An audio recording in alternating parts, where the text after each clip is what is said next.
नमस्कार. आज मी राणी मासे फ्राय करून दाखवणार आहे. राणी माशांची रेसिपी दाखवणार आहे. चला तर मग रेसिपीला सुरुवात करूया. हे राणी मासे पिंक कलरचे असतात.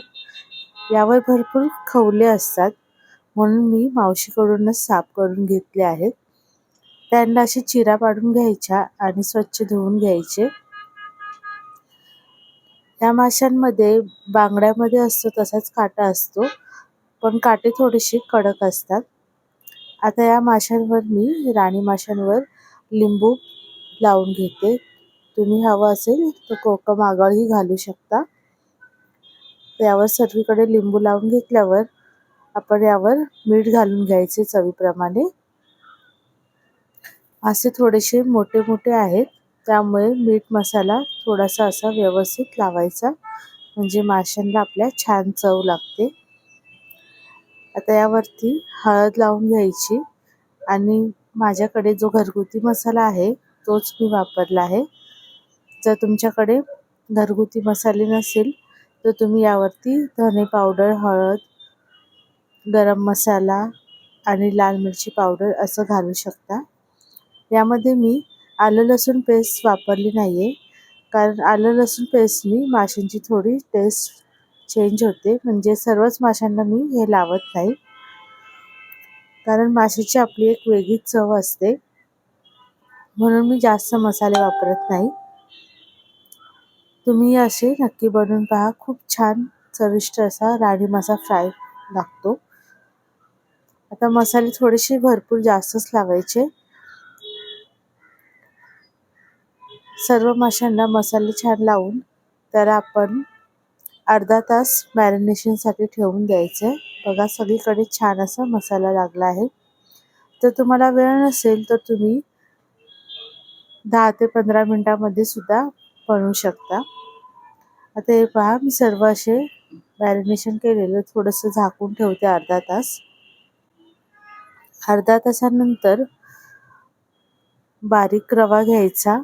त्यामध्ये मी थोडंसं बेसन घातलं आहे, 2 ते 3 चमचे. तुम्हाला जर हवं असेल तर तांदळाचं पीठही घालू शकता, पण बेसन घातल्याने माशांना आपल्या छान असं कोटिंग राहतं, ते निघत नाही. तांदळाच्या पिठानेही नाही निघत.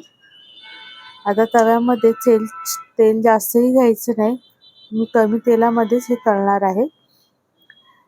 आता तेल आपलं व्यवस्थित तापलं, तेल आणि भांडं, की यामध्ये थोडासा कढीपत्ता घालायचा. कढीपत्त्याचा फ्लेवर खूप छान लागतो आपल्या फिशना. तुम्हाला हवं असेल तर तुम्ही लसूणही थोडासा घालू शकता ठेचून असं तेलामध्ये, आणि त्यावरती असे राणी मासे ठेवायचे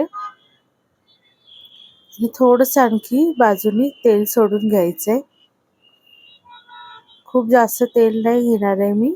कमी तेलामध्येच छान असा क्रिस्पी राणी मासे फ्राय करून तयार होतात.